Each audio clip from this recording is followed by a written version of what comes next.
afternoon walk can turn into a terrible accident. Our trained expert, Elle Alexander, will guide you through the survival tips you'll need after plummeting down a well 10 to 12 feet deep.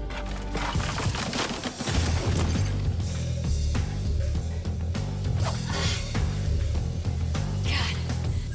It's important that you remain calm, and you don't want to get up right away. You're going to want to check for any injuries that you may have got on the way down. You're going to want to stand up slowly and carefully because you've just taken a tumble, so you want to move slow but remain calm. All right, now it's time to listen. Can you hear any traffic or any children playing outside? I can't hear anything. All right, you're going to want to scream and shout and make as much noise as possible so that way anyone within a close proximity can hear you. Help! I'm down here! Can anybody hear me? Help! I don't know if anybody's heard me. Another alternative is to check and see if you have your cell phone with you. Now, if you don't get a signal, you can still call 911 anyway. So dial 911. What you're going to want to do is toss it carefully to the top, and hopefully they can hear you. Now, assume that a 911 operator's answered, and you can shout out directions of where you're at, so hopefully someone can hear you and come get you. I'm about 100 yards south of the riverbed by Main Street. If you can hear me, I'm in the abandoned lot in a well about 10 to 11 feet deep. If a 911 operator hears you, they'll send help. Remember, if you couldn't see the hole, you're probably not visible to people walking by.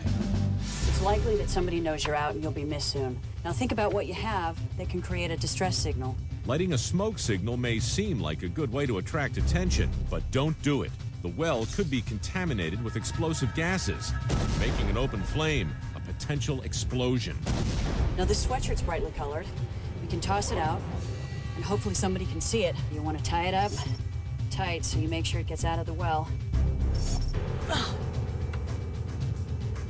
Elle's efforts at getting rescued haven't worked. The longer she waits, the colder and darker it gets. If she wants out of this well, she's going to have to do it herself. Taking the risk of climbing out is a last resort, but it can save your life. If the well is full of water, you could drown or become hypothermic. If the air you breathe is becoming thin, you've built up a deadly combination of carbon dioxide. Even for our expert, climbing out is strenuous and poses a high risk of injury. But there are some things you can do to make the job easier. Right now I'm checking for handholds, footholds to help me climb out. It seems to be pretty loose, so you're gonna have to hold on tight when you go up. Now, this is gonna be massively difficult. You're gonna have to use every bit of strength, legs, arms, and back, to try to brace yourself to climb up the wall. But it's the only way we're gonna get out of here. God, this is difficult.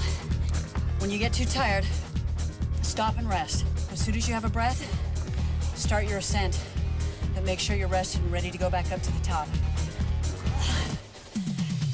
Now, as you get near the top, be careful of changes in the soil.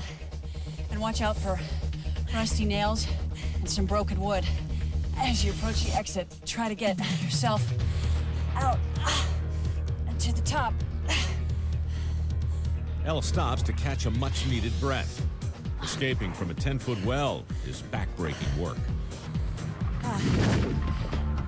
If you find yourself trapped at the bottom of an abandoned well, remain calm, yell for help, call 911, and throw out a signal to help potential rescuers find you. Climbing out is a last resort that should only be attempted if the conditions down there are life-threatening.